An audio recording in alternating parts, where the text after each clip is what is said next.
एक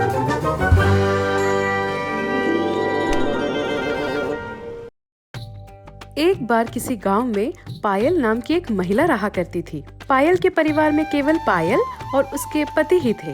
दिन में घर का काम समाप्त करने के पश्चात पायल अपनी सहेलियों के साथ बाकी समय व्यतीत किया करती थी। पायल का एक स्वभाव बेहद बुरा था। उसे अपने महंगे महंगे गहनों का बखान करने की बेहद बुरी आदत थी। वह जब भी सहेलियों के साथ मिलती केवल यही कहती, देख मेरे पास कितनी सुंदर बालियां हैं, मेरी चूड़ियां तो देखो भला कितनी मनमोहक है। ये तो कुछ भी नहीं, मेरे पास और भी काफी महंगे महंगे गहने हैं। परंतु सच तो ये था कि पायल के पास केवल एक ही सोने के हार और चूड़ी थी। बाकी का सब वह बाजार से नकली खरीद कर लाती थी। पति को पायल का ये स्वभाव जरा भी अच्छा नहीं लगता था।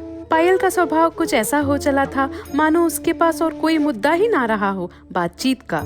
केवल आस पड़ोस के लोगों और संगी साथियों के बीच अपने महंगे महंगे गहनों की चर्चा करना ही केवल उसके जीवन का एकमात्र उद्देश्य रह गया हो। समय के साथ साथ उसे इस बात का अहंकार हो चुका था कि सिर्फ मेरे पास ही आकर्षक और कीमती गहने हैं, बाकी किसी के पास तो कुछ भी नहीं। ऐसे ही एक दिन बातों बातों में एक सहेली ने पायल से कहा, इस सप्ताह उसके घर एक महान कार्यक्रम का आयोजन किया गया है और सभी जन उस कार्यक्रम में आमंत्रित है। यह सुनते ही पायल मन ही मन ये सोचने लगी, अब उसे नए गहनों की आवश्यकता है, नहीं तो सहेलियां उसके प्रति क्या सोचेंगी।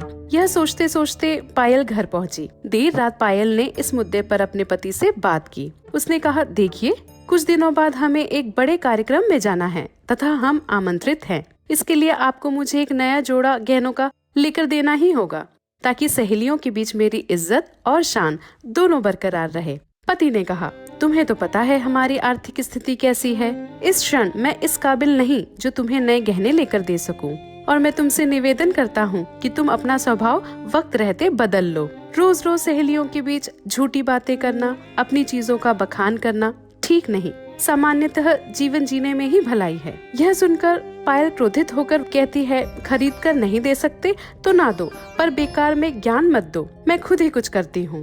पायल एकांत में यह सोचने लगती है कि वह नए गहनों का इंतजाम कहाँ से करे। उसकी सहेलियाँ पहले से ही बाकी गहने देख चुकी हैं, अब वह नया गहना कहाँ से लाए।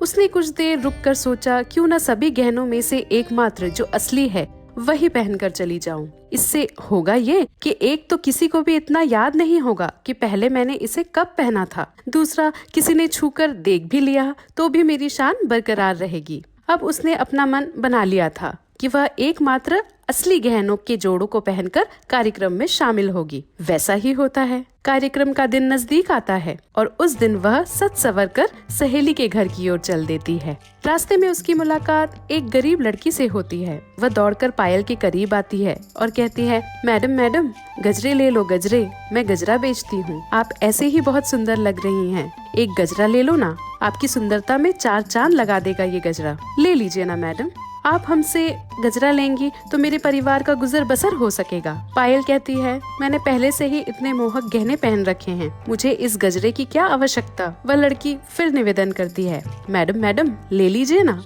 पायल ने कहा, एक बार बोल दिया ना नहीं चाहिए, जिद मत कर। लड़की थोड़ी दुखी हुई। दुखी मन से उसने कहा, कोई बात नहीं, गजरे भले ना लो, पर क्या मैं आपके साथ कुछ कदम चल सकती हूँ?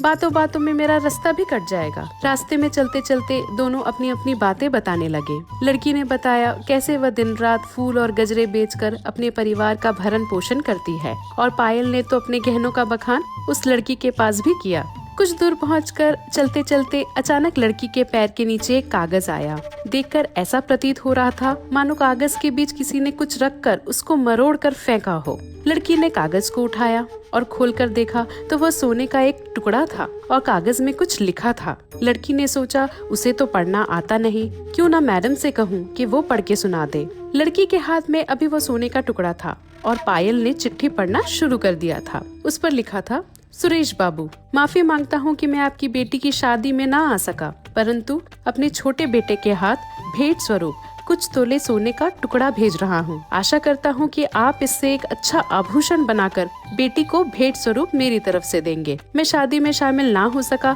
इसके लिए माफी चाहता हूँ। अगली बार जब भी मैं वहाँ जाऊँगा आपसे जरूर मिलूंगा। मेरे जीवन में आपका जो विशेष सहयोग रहा है उसे मैं कभी नहीं भूलूंगा। इसे आप एक छोटे से सहयोग के रूप में स्वीकार करें। आशा करता हूँ आप मेरे निवेदन को सहर्ष स्वीकार करेंगे, क्योंकि आपकी बेटी मेरी बेटी समान है। धन्यवाद। यह पढ़कर पायल समझ चुकी थी कि लड़की के हाथ में सोने का एक टुकड़ा है और दोनों को ही यह समझ नहीं आ रहा था कि वो इस टुकड़े का क्या करे। तब गजरे वाली लड़की ने कहा, मैडम, मैं गरीब हूँ। मैं और मेरा परिवार जैसे तैसे जीवन यापन कर रहे हैं। इस सोने के टुकड़े का मैं क्या करूँगी? जो दुकान गई बेचने तो लोग समझेंगे चोरी करके लाई हूँ, मुझे पुलिस पकड़ लेगी।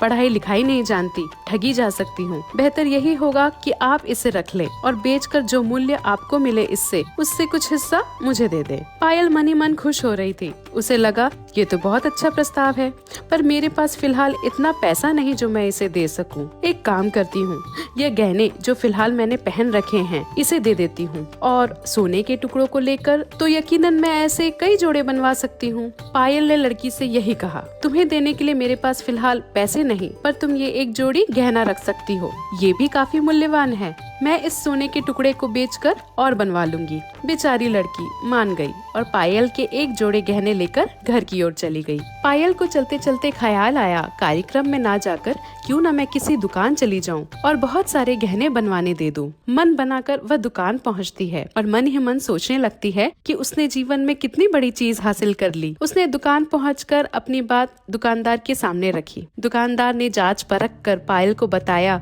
कि वह टुकड़ा नकली है और उसे ना तो बेचा जा सकता है और ना ही गहने बनवाए जा सकते हैं। पायल आश्चर्यचकित होती है और उसे समझ नहीं आता है कि वह क्या करे। अब वह समझ चुकी थी कि वह न सिर्फ ठगी जा चुकी है, बल्कि उसके पास जो एकमात्र असली गहना था वो भी अब नहीं रहा। पायल दुखी मन से घर पहुंची। पायल को यह डर था कि पति फिर से उसे डांटेंगे। उन्होंने पहले ही कहा था कि यह आदत ठीक नहीं है, उसे लालच नहीं करना चाहिए था। अब वह बिल्कुल अपने पति से ये सब बातें बताना नहीं चाहती थी। इसके बाद धीरे धीरे इसी घटना को याद करते हुए पायल अपने स्वभाव में बदलाव लाने लगी। अब वह न तो लोगों के बीच शान जताती और न ही अपने चीजों का बखान करती। पायल यह स्वीकार कर चुकी थी कि गहनों के प्रति उसकी जो लालसा थी उससे वह अपने गहने भी खो चुकी है। अब तो आप समझ ही गए होंगे इस कहानी से हमें क्या संदेश मिलता है। जी हाँ, सही समझा आपने। जीवन में हमें कभी भी किसी भी चीज का घमंड नहीं करना चाहिए। जीवन में सारी चीजें अस्थायी है, आज है तो कल नहीं। हमेशा के लिए साथ ना तो कुछ रहेगा और ना ही कुछ साथ जाएगा। आशा करती हूँ ये कहानी आप सभी को अच्छी लगी होगी। कहानी अच्छी लगी हो तो लाइक जरूर करें और चैनल को सब्सक्राइब करना ना भूलें। धन्यवाद।